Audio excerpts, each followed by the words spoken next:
আসসালামু আলাইকুম রহমতুল্লাহ। বিসমিল্লাহির রহমানির রহিম। সকল প্রশংসা মহান রব্বুল আলমিনের, যিনি আমাদেরকে সৃষ্টি করেছেন।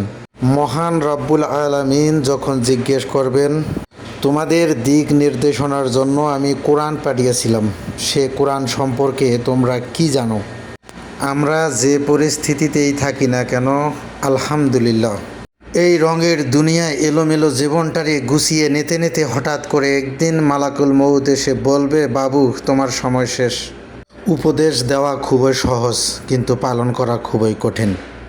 তবুও আমি আমার এই ভিডিওর মাধ্যমে সবাইকে জানিয়ে দিতে চাচ্ছি যে কোরআন শরীফ বাংলা উদাহরণ সহ তরজমাওয়ালা অবশ্যই বাধ্যতামূলক একটা করে কিনবেন। কারণটাও বলে দিচ্ছি, আপনি আরবি সুন্দরভাবে পড়তে পারতেছেন কোরআন শরীফ, ওকে মেনে নিলাম, কিন্তু এর যদি মানেই না বুঝলেন তাহলে কি লাভ আমি জানি না। আমরা সাধারণত দেখি হাফেজি মাদ্রাসাগুলোতে হাফেজ 30 পারা কোরআন শরীফ অন্ধের মতো বলে দিতে পারে।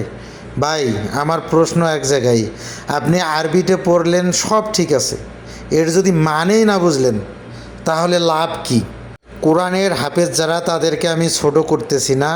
আমার সাধারণ জ্ঞানে আমি যতটুকু বুঝি, কোনো একটা জিনিসের যদি আমি মানে না বুঝি যে এইটা করার কারণে কি হবে, কি হতে পারে, আল্লাহর তো দিক নির্দেশনা আছে না।